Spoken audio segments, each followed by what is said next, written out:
daawadayaal meel kastoo aad naga daawanaysaan caawa barnaamijka aynu falanqaynaynaa wuxuu noqon doonaa 24 saacadood ee ugu dambeeyay wixii ka socday baraha bulshada waxa ugu saameyn badnaa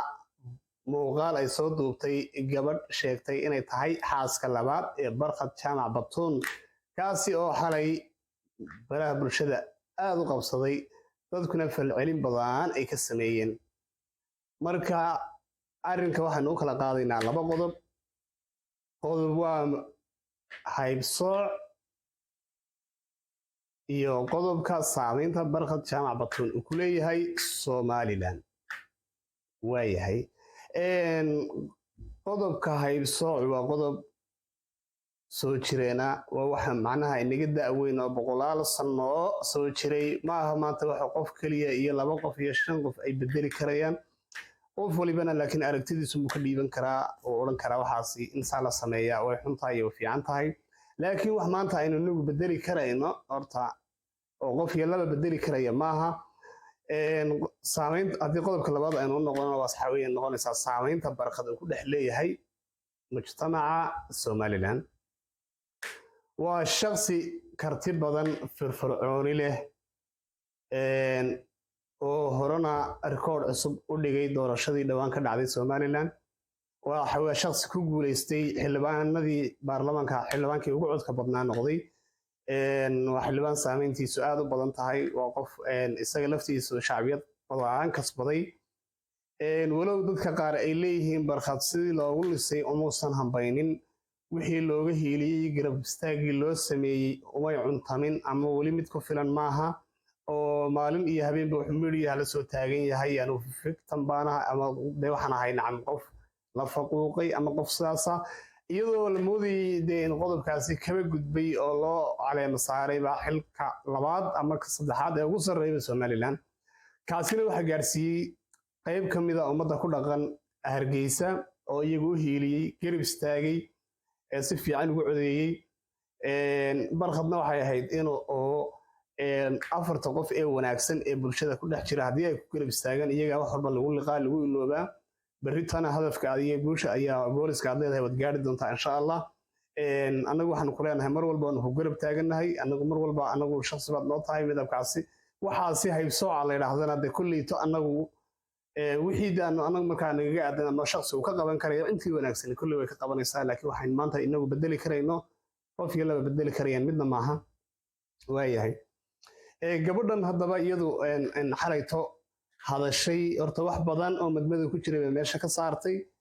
dadka qaar waxay lahaayeen Barkad gabadh buu xumeeyay ama gabadh buu faro xumeeyay ama gabadh buu aanay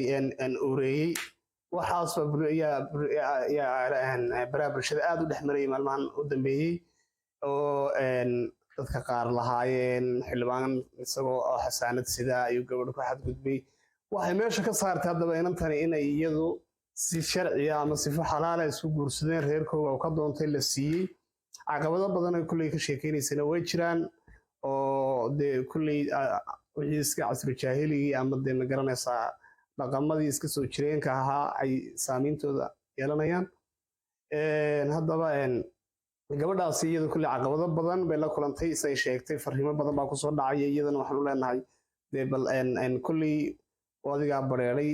ee yiri anigu miirkayga iyo maankayga joogaan bal talaabadaasi ku dhaqaaqay bal bari wixii culays ee kugu yimaadaba allaba kugu ma keenee bal dulqaadkayga yeelo kulli Soomaalidu waxa weeyaan dad iska ma garanaysayay iska xagasho badan ama iska xasarad badan bal haddaba aynu dhageysano qayb kamid ah in yar oo kamid ah hadalada dabcan ula hadlo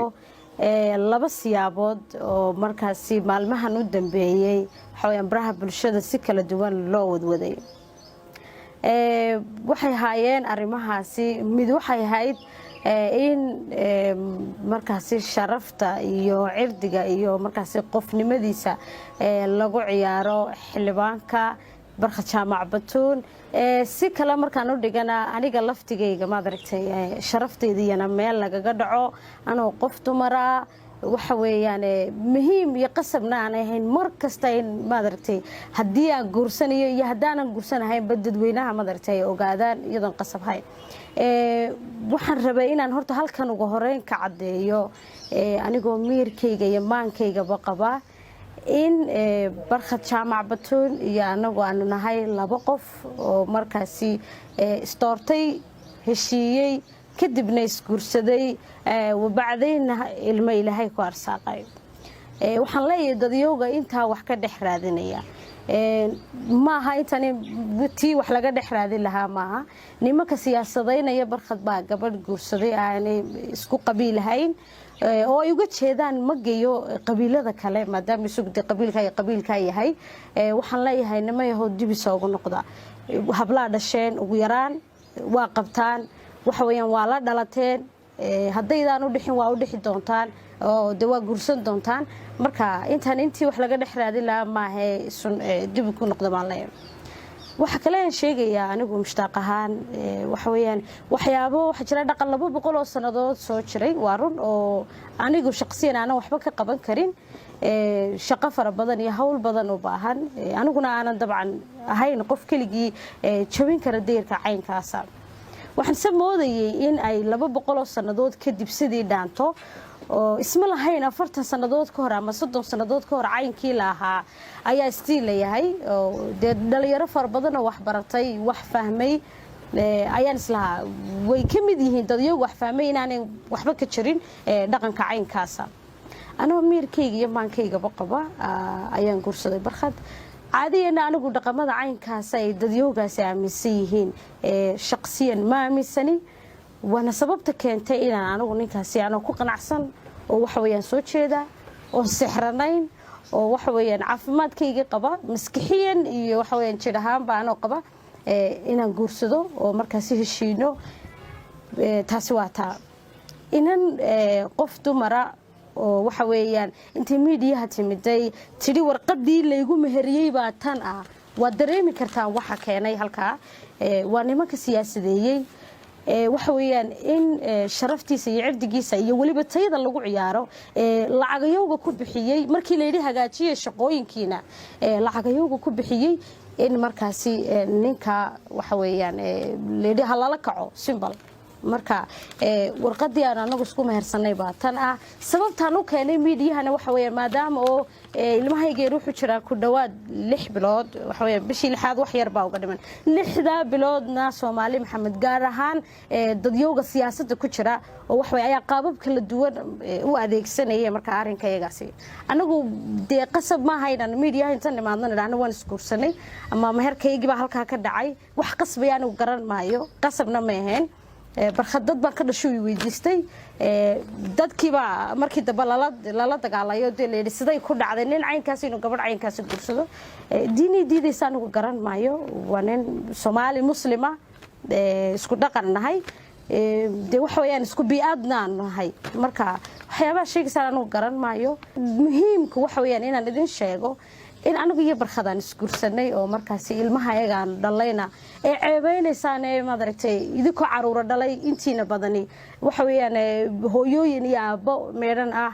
haddaydan noqon doona ilmaha yar inta leeg waxa weeyaan ceebta iyo waa caynkan iyo sidan buu xaaladaba socotaan inaan idin idhaahno sida moodaysan ma he waa caynka waxaan doonayaa inaan ku soo gabagabeeyo nimanka leeyahay shaqadiina hagaajiye kadibna aniga sharafteyda iyo cirdigayga dhulka jiidaya haddii aad shaqadiina hagaajiye oo leeyahay wax weeyaan hablo sharaftooda u korkoraysaan oo lacaga ku bixinaysaan in maxaa la yiraahdaa sharafteyda iyo qof bini'aadam oo Ilaahay abuurtay rabbigiina sameeyayba intuu ina abuur hadanayna karaameeyay inta inagoo gaf iyo qalad maalin walba galayna astura maanagoon qalad galina waxa weeyaan waxa noo ceebaysaan noo daba joogtaan sharaftayda iyo cirdigayga dhulka u jitaan iyo karaamadan leenahay waxaan u maleynayaa wax badan baydaan fahansaneen hadaa fahansantiin waa yeelaysaan tani waa adduunyo aakhirana way dambaysaa marka waxaan ku gunaanadayaa wax badan saa doonaysaa noqon maayaan anagu noqon mayno oo yeeli mayno inaan intaan soo hor fadhiisano idhaahno guurkaygi baa caynkan ahaa sidan buu ahaa wax weeyaan tamaanta keentay iyo in warqadda meherka aan idin hor keenana waxa keentay uun jiidashada faraha badan arrinkaas sagaalka wajiga kala duwan u samayseen reerka iyaga waxa weeyaan aad doonteen inaan intaa kala xadaan qaarkood aniga igu soo dirtaan dhibaatadan maray tuka badan ay marisaan oo ah waxa weeyaan marka horeba anoo dareemaya culays fara badan oo igaga imanaya dhaqamadii jiray haddana tan maanta jirta halkan iska lahaa xoogaa waad ka yara baxday tan maanta jirtana aad igu darteen hadalku isagaa iska badane waxaan idin leeyahay waxaa wadaan suurto geli mayso boqolaal caay ayuu ka sharaf badan yahay uu ka wanaagsan yahay exactly aniguna boqolaal dumar oo waxa weeyaan sharaftayda aniga si kale raba maadartiin u sheega baan ka sharaf badanahay sharaftuna qofku waxa weeyaan sida dadka loo sheega maahay waa waxa dadku arkayaan marka aad baa u mahadsantihiin waxaan idin sheegayay uun bay ahayd oo markaas saxaafadaan ula hadlay qaybtan intaan idin sheegay muuqaalka qaybta sare ku sheegay waad